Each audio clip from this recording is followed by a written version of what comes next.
Welcome to the Thinking Practitioner Podcast, a podcast where we dig into the fascinating issues, conditions, and quandaries in the massage and manual therapy world today. I'm Whitney Lowe. And I'm Til Luchau. Welcome to the Thinking Practitioner. Books of Discovery has been a part of the massage therapy and bodywork world for over 25 years. Nearly 3,000 schools around the globe teach with their textbooks, e-textbooks, and digital resources. Books of Discovery likes to say, learning adventures start here. They find that same spirit here on the Thinking Practitioner podcast, and they're proud to support our work, knowing we share the mission to bring the massage and bodywork community thought-provoking and enlivening content that advances our profession.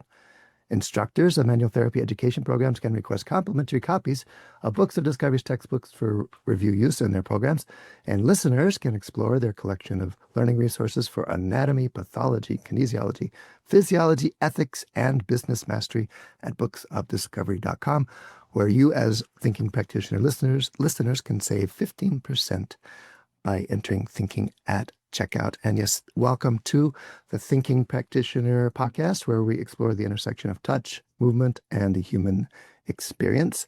I'm Til Luchau, and today's conversation feels especially close to my heart.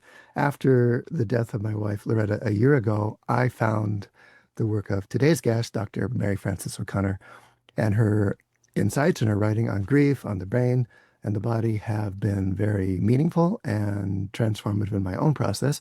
And her new book, The Grieving Body, illuminates what many of us in the bodywork and healing fields have known for years, that grief isn't just an emotion, it's a full body, full being experience. It has effects on our biology, our mood, our behavior, and our outlook on life in general. So as bodyworkers, we encounter grief in our clients all the time, know it or not, and we deal with it in ourselves. So the question I'm sorting through in these conversations is, how can we as practitioners better understand grief, and how can we support our clients as they navigate the physical and emotional terrain of loss? How do they show up in our bodies, our nervous systems, and even our immune and inflammatory responses? And in today's conversation, I'll be asking Mary Frances about these questions, and we'll explore the connections between her research, hands-on bodywork, the neurobiology of attachment, and even maybe polyvagal theory. Mary Frances O'Connor, you're a neuroscientist, a psychologist, and the author of The Grieving Brain and now The Grieving Body. And I'm so grateful you're joining us today. Welcome. It's so lovely to be here, Til. And please feel free to call me Mary Frances. Okay, thank you. Yeah, as I mentioned, I came across your work as I was dealing with the loss of my wife. Yeah.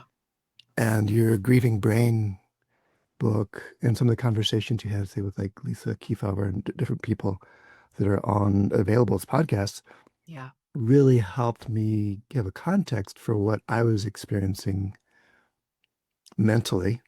Yeah. The kind of confusion or forgetfulness or overwhelm, for example. And now I'm really excited about your new book, The Grieving Body, for a few reasons, personal and professional ones. And before we get into that, what would you care to share about your own connection to grieving and your route into this whole topic?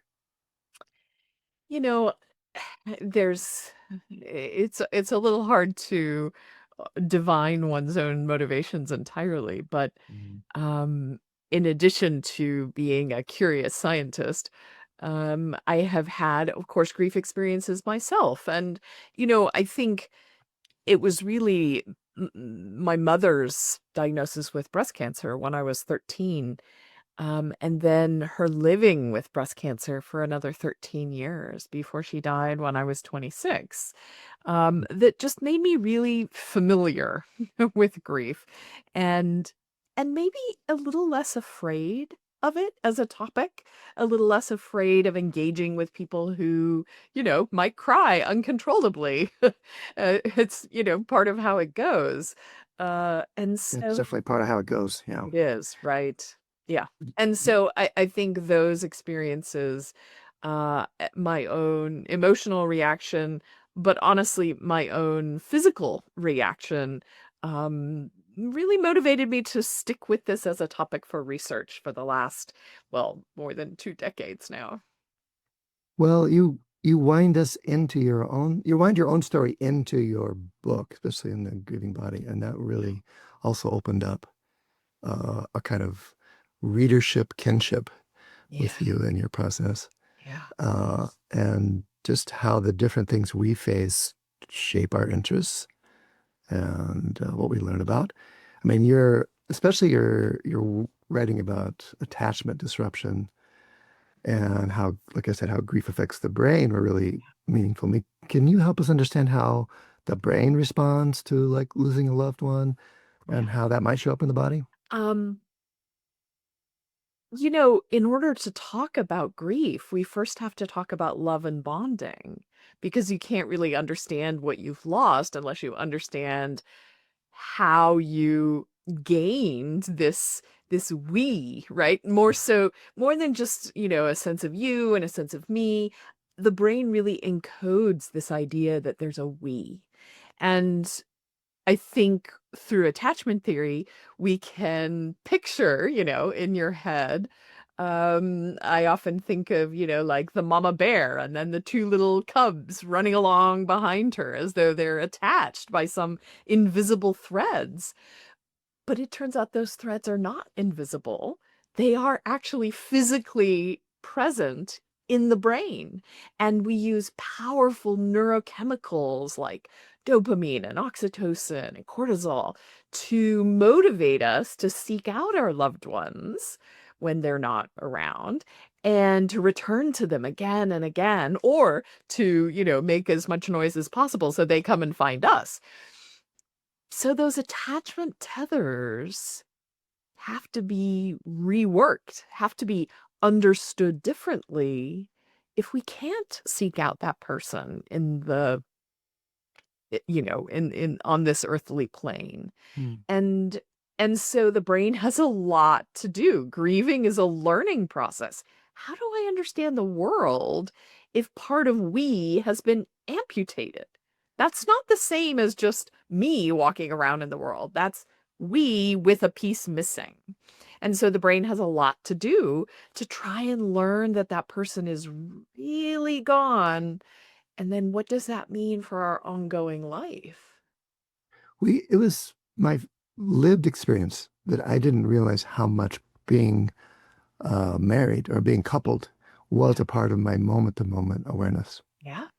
And the analogy after reading some of your writings was like, okay, I lost my way home Yeah. and I can't find it.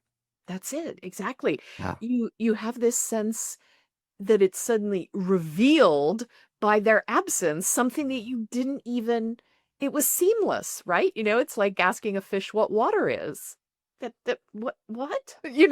But once that person is torn away from you, every grocery shopping trip, every time you do the laundry, every time you get into bed at night, there's something missing, and your brain has to deal with every situation. Yeah. And that every situation it helps me again appreciate the constant triggering or the constant Yeah. agitation that uh, cause in me. And it's exhausting. And this is part of why we recognize that the body is so important in what we're doing, because every time we're dealing with the remembering, the realization again that they're gone, there is an impact on the body because the brain says, okay, mobilize all your resources to deal with, do I buy soy milk or not, or whatever it is. And mobilizing your resources in every situation through every day for a long time is really hard on the body. Yeah. Well, let's bring in inflammation. Yeah. And it's involved in the vast majority of the physical symptoms we see as hands-on body workers. And I really dove into the inflammation rabbit hole a few years ago when my wife was going through chemotherapy and Yes. watching how that chemotherapy-induced inflammation really impacted her physical symptoms, but also her mood Yeah. and behavior. Yeah. and realizing I needed to know more about it, even to work with my clients and myself because it was so common. Mhm. So, how does grief relate to inflammation? Mhm. So to just take one step back and say that inflammation is really important. It's really useful. It gets a bad reputation, right? Yes. But inflammation is really you can think of it as if you have inflammation of your skin, you can actually see it, right? It's red and it's hot and it's raised and it's painful. And those are the four hallmarks of inflammation. But what's causing that are these inflammatory markers that the immune system makes. And these are like little chemical messengers that send signals between immune cells. And primarily the point is, hey, I'm dealing with this, bacteria over here. I'm dealing with this virus over here, or I'm trying to clear out some dead cells in this part of the body.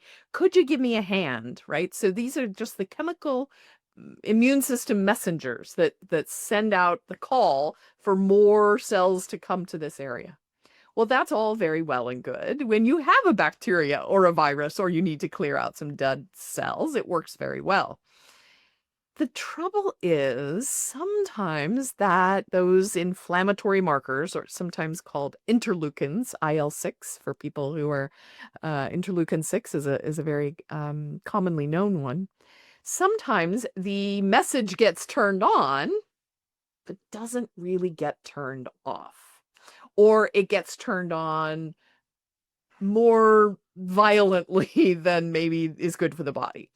And so what we see from research in my own lab and now confirmed in other larger samples of bereaved people in other labs is that we see higher levels of inflammation in bereaved people compared to similar people who are non-bereaved.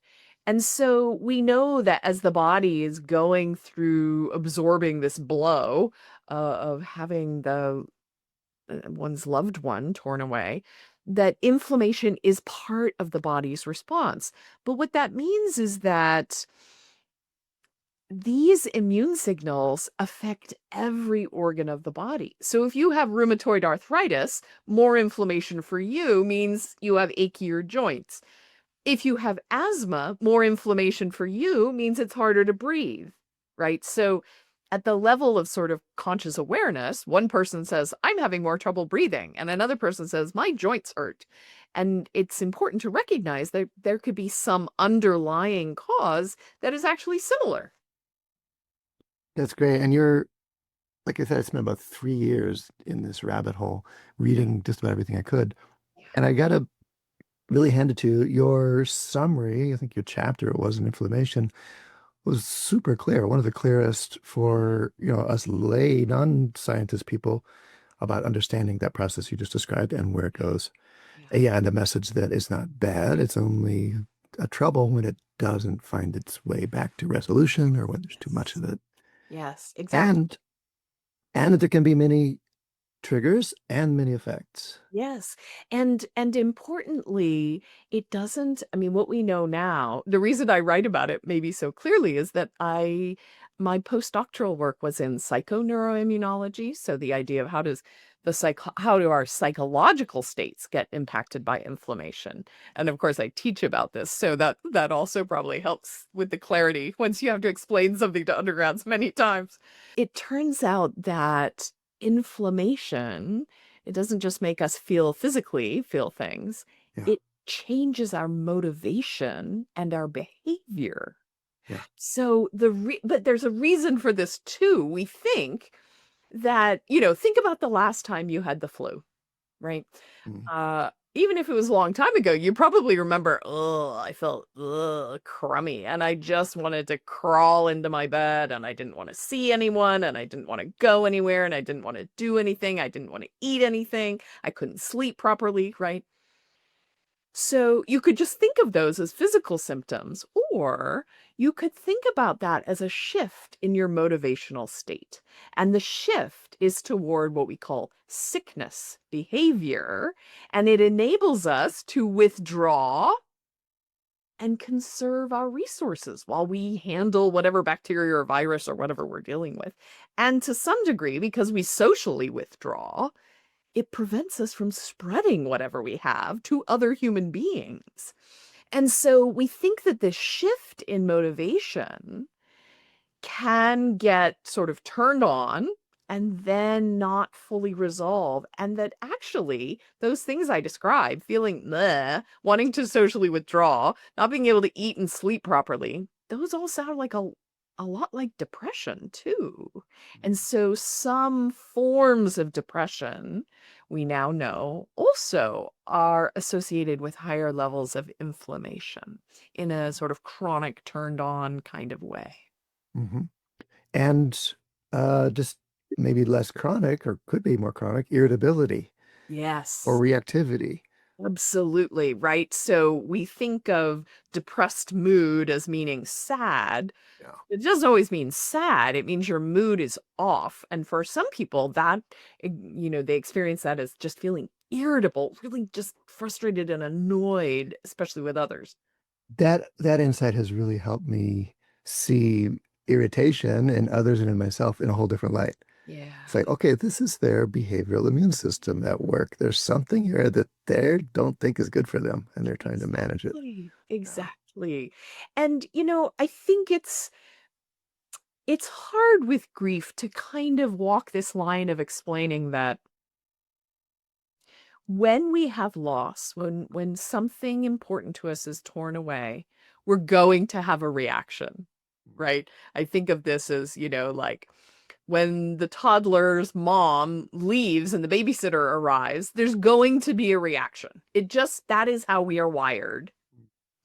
Over time, it's not so much that we're not going to continue to have a reaction, but as, adults, we learn how to manage that reaction. We develop a whole toolkit of strategies to cope with that feeling when we're walking into a work meeting, when we're getting into bed at night, when we're at Christmas dinner, when we're, so it's not so much that feelings of grief go away, but they do become more familiar, and we learn how to regulate ourselves, how to seek comfort or what soothes us in those moments, how to make sense of this story, this chapter of our life story, so that we still have grief, but it doesn't drive the car so much anymore. There's so many directions we could go with this. And I'm going to write a couple of them down so we can get back to them. But where in your writing, you cite studies that talk about I'm sorry, I'm not recalling an example right now, Well, good. but how certain approaches might have a more beneficial impact on grief than others, certain practices. Yeah. How do we define a beneficial impact on grief? This is such a good question. So I think of it in a couple of ways. First of all, only the grieving person gets to decide what counts as beneficial. Now, grief is hard on relationships. You're suddenly walking through the world where you see holes in every room that you walk into. And I don't mean that in a that you're making it up. I mean, there are holes in every room that you walk into because they are where your loved one should be. But that's not exactly the same world that everyone else is walking around in. And that can feel really isolating, that they're not seeing the holes. They're not living with amputation, day to day. Yeah. And the disconnect can feel so isolating that people who are grieving are having a different experience. And so knowing that grief can be hard on relationships, that it can make you more irritable, more sad, more, it's like the volume dial gets turned up on all the emotions. Nonetheless, it is our right and our responsibility to decide how we're going to navigate these waves of grief. So when I think about what's a beneficial outcome, I think of both what is the beneficial thing that you can do in this moment while you're having a wave of grief, in the very short term? What is it that might soothe you right now? What is it that might distract you right now? And those, are things we can learn to choose. But the second question is, what's going to help in the long term as well? So, I'll give you an example. The morning after my mom died, she died probably 1 in the morning or so. And the next morning, my best friend and I went in our little tiny hometown downtown for breakfast. And the owner of the restaurant came by and said, "Hey, I heard your mom was in the hospital." And I said, "Yeah, she died last night." And this dear woman said to me, "What can I bring you? Anything. What do you want?" And I said, "Can I have a beer?" This was 8 a.m., right? And she said, "Of course you can," and brought me a beer. Now, in that moment, for me, that was exactly the right coping tool to pull out of my toolbox.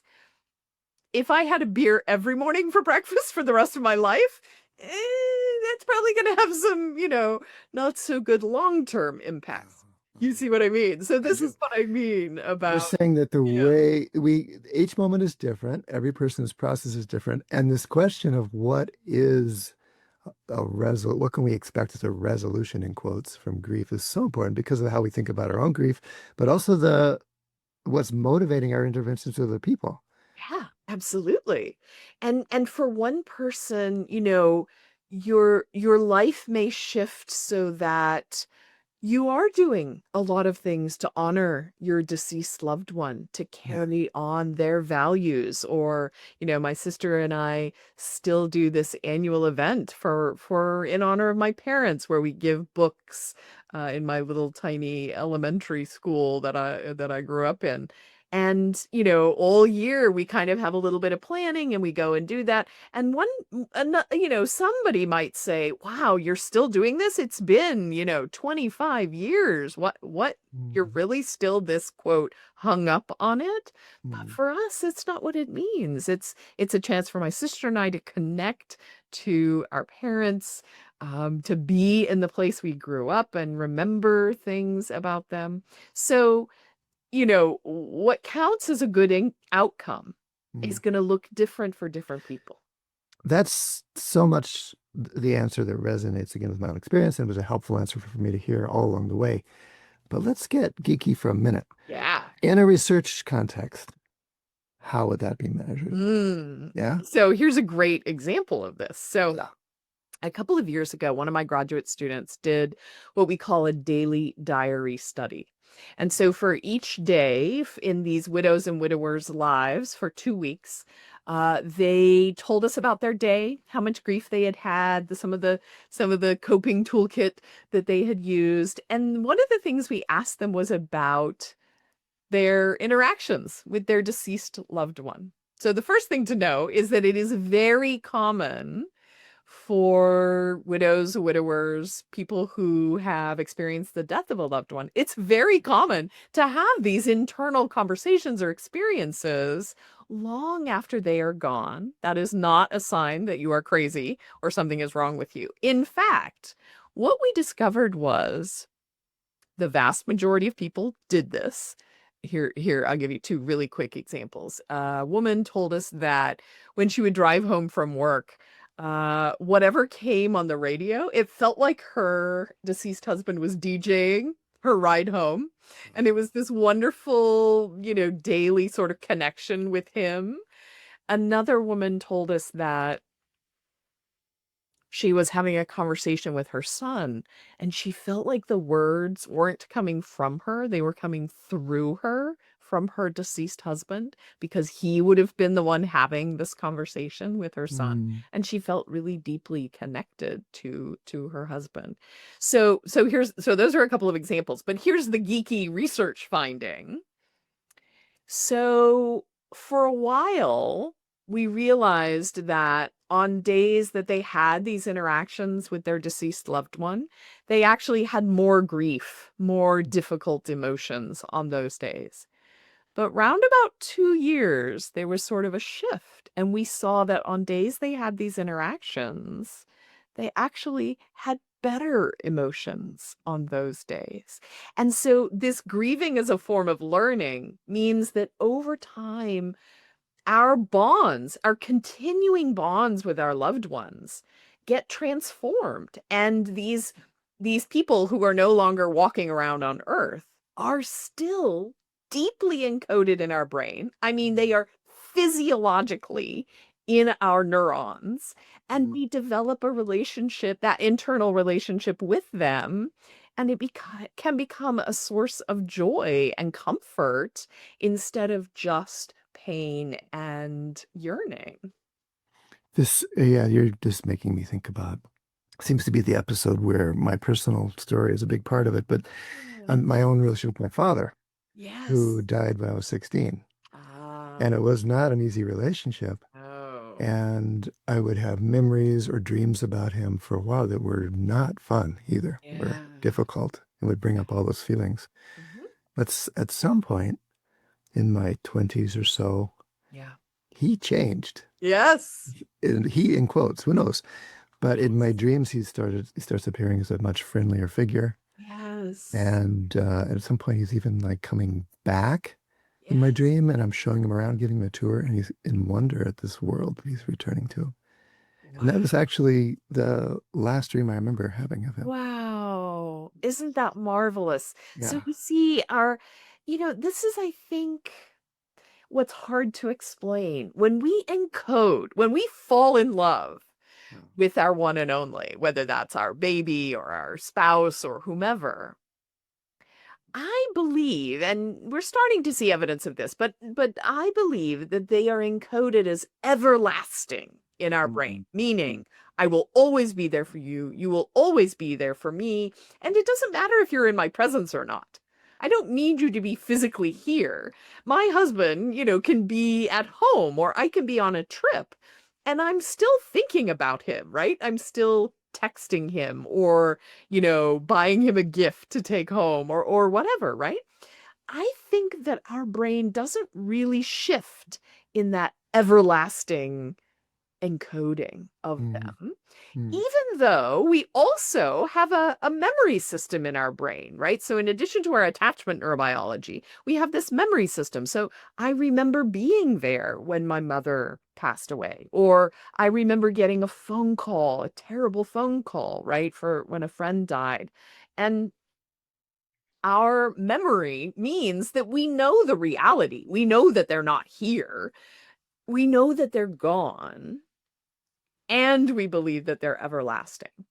And because those two things cannot both be true, and yet they are both in our brain, every time we realize there's this conflict, we have a wave of grief.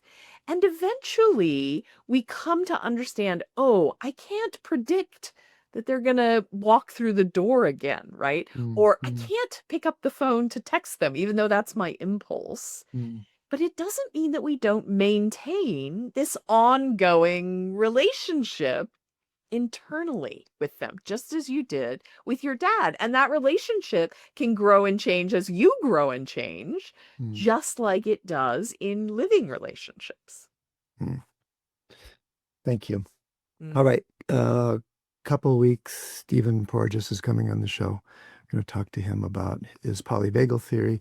You mentioned it in your book, or at least you mentioned the vagus influence on these things we're talking about. And polyvagal theory, just to oversimplify it, it's suggesting that social engagement and touch can co-regulate, that's the word, the nervous system. How might this apply to grief, especially when someone's lost their primary attachment figure, like I did? Yeah. I think,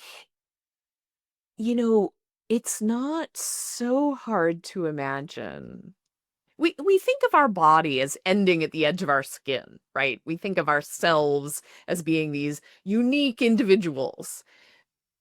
But when we're bonded with someone, we are in a relationship with them. And I don't just mean an emotional relationship with them. Our body is in a relationship with them. So that, when I go home at the end of the day, if I get a hug from my partner, my heart rate goes down a little bit. My blood pressure goes down a little bit.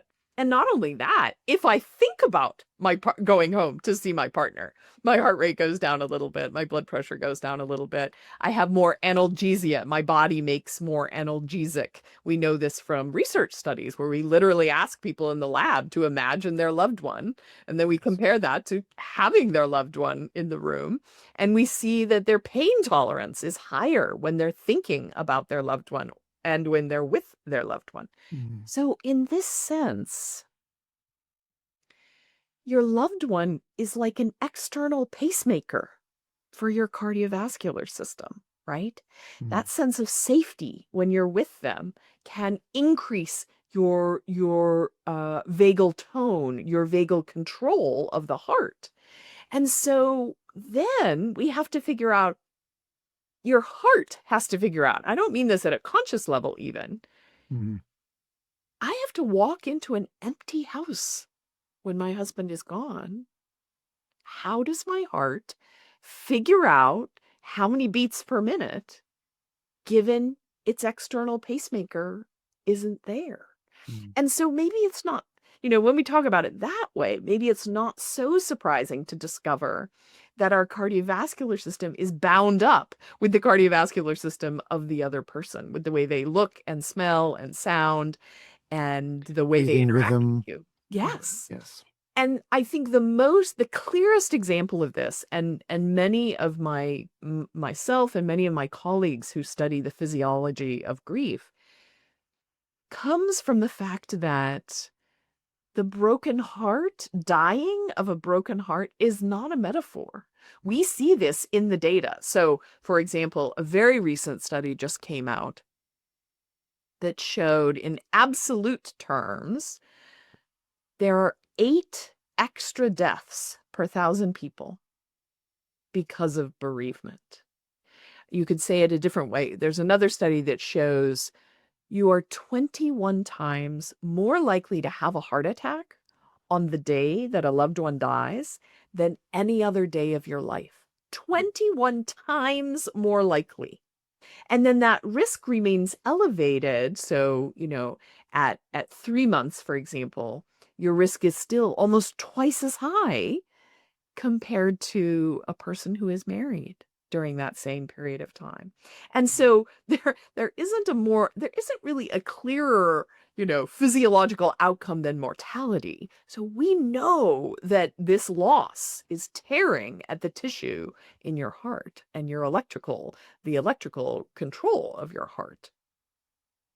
Tearing at the tissue, that's such a graphic image. I mean, could we talk about tissue effects for a moment? I mean, a lot of our audience, including me, are interested in tissue, and especially how it might relate to what we feel, see, affect in our hands-on work. Yeah, absolutely. So in that same daily diary study, we asked widows and widowers how their loved one had helped them to cope. The sort of, what was the toolkit of strategies that your loved one used to help you feel better? Did they vent with you? Did they give you advice? And many of them, of course, reported that they hugged them or held their hand, or held them. And then when we asked about what strategies do your living friends and family and loved ones do to help you cope with your emotions, and many of them reported the same ones of, they allow me to vent, or they give me advice, but the one that we don't do as often with people we're not intimately connected with, that are not that, one and only in our life, is that they had less people who hugged them or held their hand. And so that loss of that physical connection with someone is something that bereaved people talk about a lot, that they have just a skin hunger, as it were. And I think the idea that massage can fill some of that need, not all of, because it's not coming from an attachment figure. Obviously, the relationship is entirely different with a massage therapist. The relationship is different. Maybe we're coming in once a week. Maybe Yeah. it's for an hour and a half, Mhm. best case. Mhm. And you're saying it can help in some ways. Yes, so all of the touch and pressure on the skin and deeper, we know helps to release hormones and pieces of our immune response that that may help as we're trying to re-regulate without our loved one. It may help for some individuals, and each person gets to decide for themselves, but it may be very useful to enable that physical process of touch and pressure through massage. It was a significant piece for me. Yes, me Has too. been, continues to be. For Same. you too, you say. Yes. Yeah. And it wasn't that it filled up my touch bucket in the way Nope. that my wife's No. connection did, but it, especially in the first days, there was a couple of sessions that I remember that really did help me land back in my body. Yes, exactly. It is so terrifying, grief. For many of us, it is the worst we have ever felt. Yeah. And this can happen in our third, fourth, fifth decade of life. And suddenly we're having this experience we've never had before. Touch and the safety of the massage environment, the massage setup, if you will, can allow us to not be quite so afraid of our body and the reactions it's having. Yeah, it gave some other body experience besides the wrenching, Yes. open chested Wound. wound Yes. that it was so full of at that point. Yeah. Yes. Just remembering, oh, yeah, my body that is mostly experiencing a lot of pain and lumps and suffering and, discomfort right now does also still have the capacity to feel soothed and enjoyable and, I don't even Tended to, attuned tended to. to. Yes. Yes. Oh, I like that. Yes. I don't even have a good word for when I'm getting a massage. I do really try to focus on the anticipating that it will feel good in the moment and then savoring that it feels good in the moment, Yeah. I don't have a even good language for it, but knowing that my body can still do that, even though I am grieving, can be just such a good reminder. That's right. Pleasure. Pleasure. Needs to be named. That's the word. There you Yes. go. Okay. So let's go to the body a little more. Yeah. And, it's so often we talk about it in physical terms, like my aching chest, my broken heart, lump in the throat, Yes. or I'm collapsed into this feeling. Yeah. How do you think grief does that? What's the question? What's happening? What are the mechanisms by which we have those body experiences? Yeah. We don't know everything about this yet, needless to say. But what we do know is that there are physical changes going on in the body, and that changes that occur when we have shifting hormone levels, that can be stress hormones, that can be sex hormones, and those hormones we know do shift during bereavement. Things like oxytocin levels change, cortisol levels change, even prolactin levels change in at least one or two studies we've seen. And so what's difficult is that, and simultaneously, we have research that tells us, 90% of bereaved people, when asked, can report that they have had physical sensations in their chest that they attribute to grieving. And so, 90%. So this means this is how it works. This is typical. This is normal. So what's difficult is, in order to discover these mechanisms, we have to remember that there's a lot of individual variability in how we interpret and talk about the physical sensations that we have, right? So discovering the one-to-one matchup of, oh, this person has increased IL-6 and they are also reporting, this sensation, there's a lot of individual variability. But what I can say is, so this is one I only came to understand very recently. I've known for a very long time that many grieving people will describe a lump in their throat. I myself, shortly after I was divorced, every time I lay down to take a nap or go to sleep, I felt this lump in my throat. And of course, it's terrifying, right? Lump in your throat when you've not had one before just automatically means throat cancer, right? Like that is what we all that's where our minds go to. Well, it turns out throat cancer is incredibly rare and is primarily older white men, right? None of which I fit. And and so what I came to learn just very recently is during hormonal shifts during menopause, many women report a lump in their throat. Now, isn't that interesting that this hormonal shift could be the cause of these sensations that is not life-threatening? It is not an indication of cancer. Although, obviously, if you have a continuing lump in your throat, you should mention it to your doctor. But my point here is, I think we forget that bereavement has a hormonal component to it. And so seeing that the lump in the throat might be in part because of these shifting hormone levels, and that we might learn through other times in our life with shifting hormonal levels that the sensation is similar, is just, I think it's, there's so much work to be done and research to be done, but it can be so validating to hear that. So validating and intriguing Yes. because steer me back a different direction if I'm misinterpreting, but so much of my reading about psychoneuroimmunology looks at how the body is impacted by psychological events or experiences. Yeah.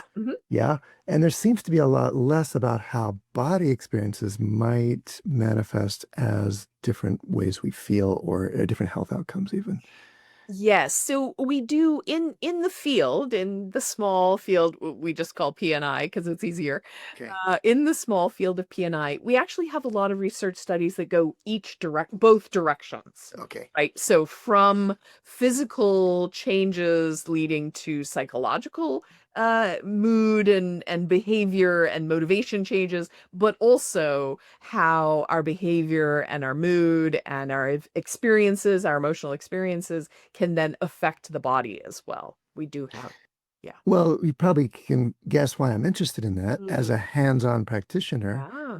I'm thinking, what are the effects of my touch Yeah. or the movements that I'm encouraging people to make or the shifts in their own movement patterns? Yeah. What's realistic to expect in terms of that other direction of impact?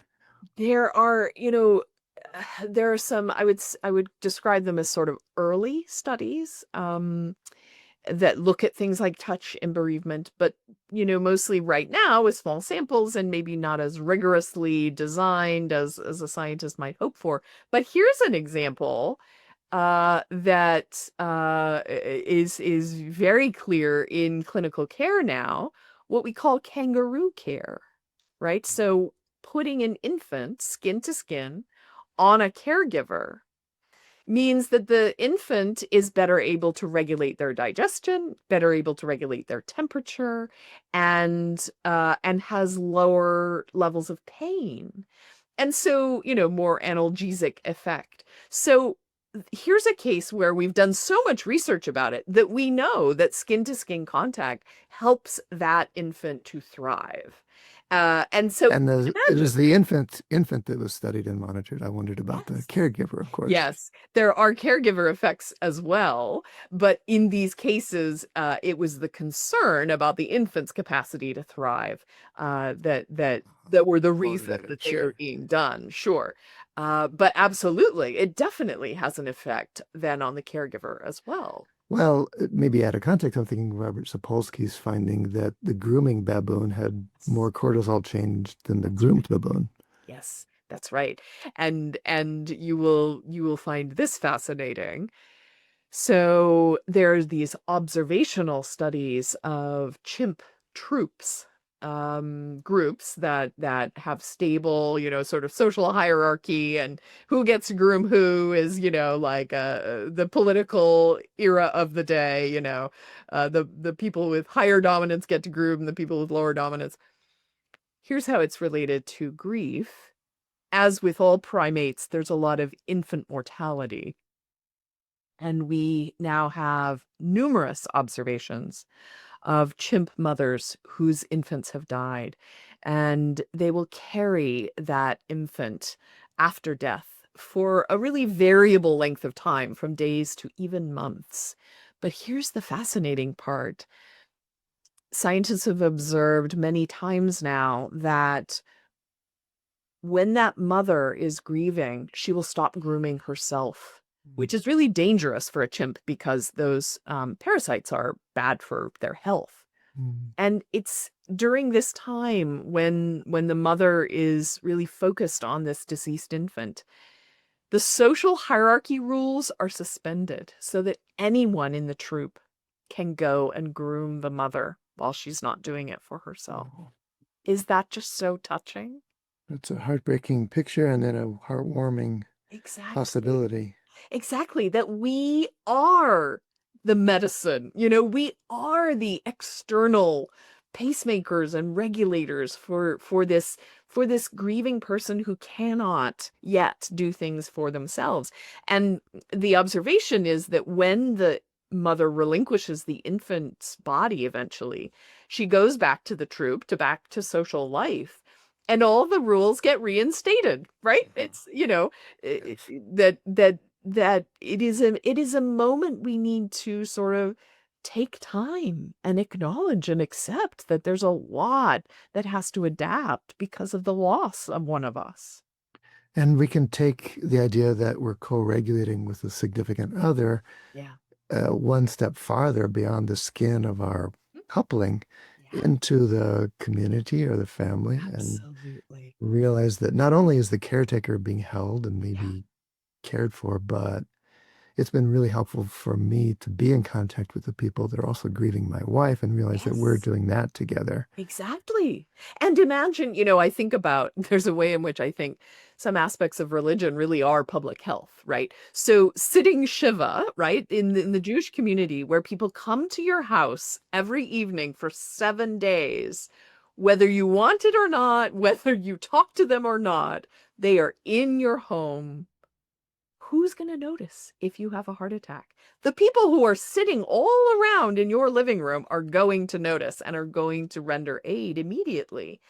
If this grieving person is home alone and the friends are all like, oh, we don't want to bother them, no one is going to know that they had a heart attack, That was so helpful for me that my friends who practiced that with me, that sort of thing. Yeah. And then the Yahrzeit, the year later, which was just last week, just sitting together on that. Yeah.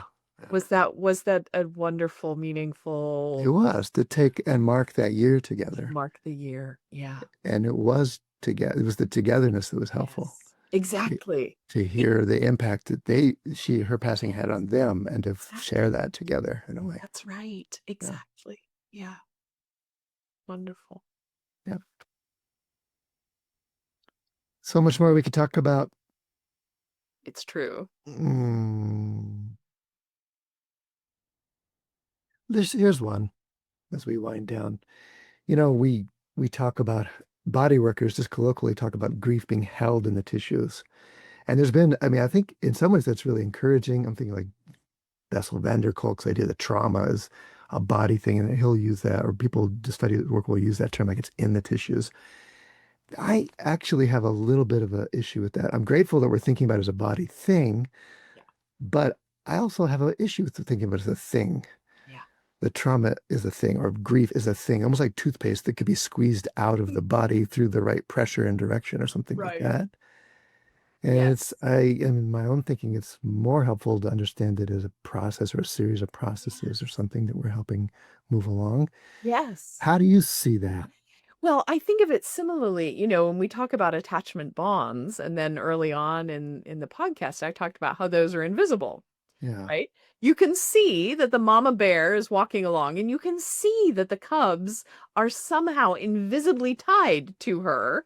And you could say that bond is a thing. Uh, And it is a thing, but in the sense that it is a process, just like you talked about, that involves the brains and bodies of those little cubs, the behaviors and habits between cub and mother, and the prediction, right? That mom will come back after she's done hunting. I should wait here, or if mom has been gone too long, I should go look for her, right? These behaviors and patterns, we can have memories that influence our behavior. We can have habits that influence our physical regulation. Um, but I similarly don't think there's no grief protein, as it were. There's no one grief region of the brain. It is a process, a network of activations. And the process means that it can shift over time as well. mm. Well, I'm gratified by what I'm learning in the field. As a part of this year passing, I went back to my wife's hospice, and they had a grief counselor there available. I had a conversation with him, a session with him, and Good. it was fun to hear him say, broken heart syndrome is a real thing, and there's some really interesting recent research about this. And I knew who they're talking about. He's talking about you. Aw. So there's a way that, certainly in my life, it's been a lot of learning. Are there things you're especially gratified about right now in the field of grief research, or how our culture is beginning to talk about this topic? Oh my gosh.